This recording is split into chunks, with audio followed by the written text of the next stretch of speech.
سے زیادہ تاکید کے ساتھ کسی چیز کا حکم دیا ہے تو وہ ماں باپ کے ساتھ بھلائی کرنے کا حکم دیا ہے۔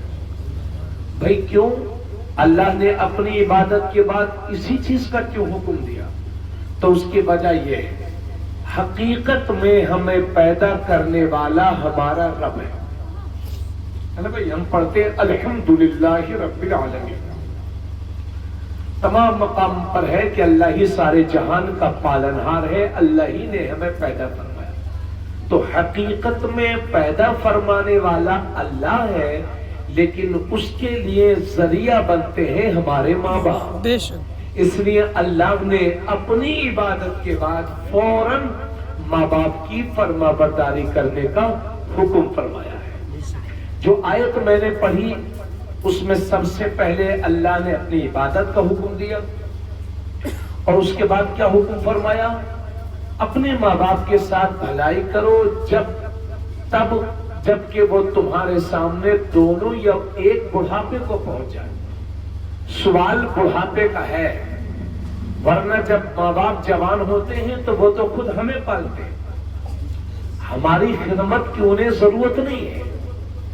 سوال بڑھاپے کا ہے، جب وہ ماں باپ بوڑھے ہو جائیں، تمہارے سامنے عمر دراز ہو جائیں، ان کے بدن میں پہلی جیسی طاقت نہ رہے، تو ان کے سامنے اف تک نہ کہنا۔ اف کا مطلب یہ ہے کہ ایسی چیز سے بھی پرہیز کرنا، یعنی وہ چیز اشارے سے بھی نہ کہنا۔ جیسے آپ کے والد صاحب نے کہا بیٹے مجھے ایک گلاس پانی دے دے، اور اس میں آپ کی ضمانت نہیں، بس اس سے بھی منع فرمایا۔ یہ جو ناک ہم نے سکوڑا ہے نا، اس سے بھی منع فرمایا گیا، اور اللہ نے فرمایا انہیں جھڑکو نہ۔ بلکہ ایک جگہ تو ہم نے یہاں تک پڑھا ہے کہ اگر بڑھاپے میں ماں باپ کی غلاظت، جب وہ بیمار ہوتے ہیں تو ماں باپ کی غلاظت بھی اٹھانا پڑ جائے، تب بھی ہمارے دل کو ایسا ہمارا چہرہ نہیں بننا چاہیے کہ ہمارے چہرے کی وجہ سے ہمارے ماں باپ کو تکلیف ہو۔ اللہ اکبر۔ وَقُلْ لَهُمَا قَوْلًا كَرِيمًا، اور ان سے جب بھی بات کرو تو نرمی سے بات کرو، پیار سے بات کرو۔ اور آپ اپنے ماں باپ کی کتنی بھی خدمت کریں، لیکن آپ خدمت کا مکمل حق ادا نہیں کر سکتے، اس لیے اللہ نے فرمایا وقل، اور یہ بھی کہو اے میرے رب ان پر رحم فرما دے۔ یعنی تم کتنی بھی خدمت کر لو تو خدمت کا حق ادا نہیں کر سکتے، اس لیے خدمت کرتے رہو، اور یہ بھی کہتے رہو اے اللہ ان دونوں پر ایسے ہی رحم فرما جیسے کہ بچپن میں ان دونوں نے میرے بچپن میں مجھ پر رحم کیا تھا۔ بے شک سبحان اللہ۔ ارحمہما سے یہ بھی پتہ چلتا ہے کہ ماں باپ کے لیے رحمت کی دعا کرو۔ یہ ایصال ثواب کا بھی ثبوت اس سے ہوتا ہے۔ حضرات آپ لوگ یہ مت سمجھیے گا کہ ہمارے ابا کا 40واں ہو گیا قصہ ختم، 20واں ہو گیا قصہ ختم، پہلی سالانہ فاتحہ دوسری سالانہ فاتحہ ہو گئی قصہ ختم۔ نہ، ماں باپ کا اور اولاد کا جو یہ تعلق ہے یہ کبھی ختم ہونے والا نہیں ہے۔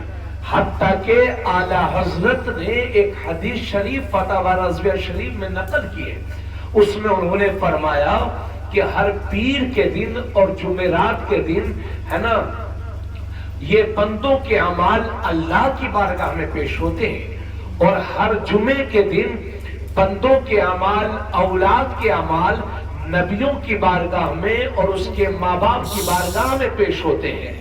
اگر بچوں کے عمل اچھے ہوتے ہیں تو قبر میں بچوں کے اچھے عمل دیکھ کر کے ماں باپ کا چہرہ قبر میں بھی چمکنے لگتا ہے، اور اگر بچوں کے عمل اچھے نہیں ہیں تو ان کو اس چیز کا احساس ہوتا ہے، اور مرنے کے بعد بھی ان کو تکلیف ہوتی ہے۔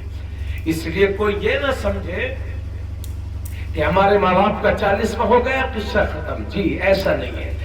ہر باپ کی، ہر اولاد کی یہ ذمہ داری بنتی ہے کہ اپنے ماں باپ کو سب سے بہتر خراج عقیدت یہ ہوتا ہے کہ ان کے وصال کے بعد ہم پہلے سے زیادہ اور بھی اچھے ہو جائیں۔ پہلے سے زیادہ اور بھی اچھے ہو جائیں.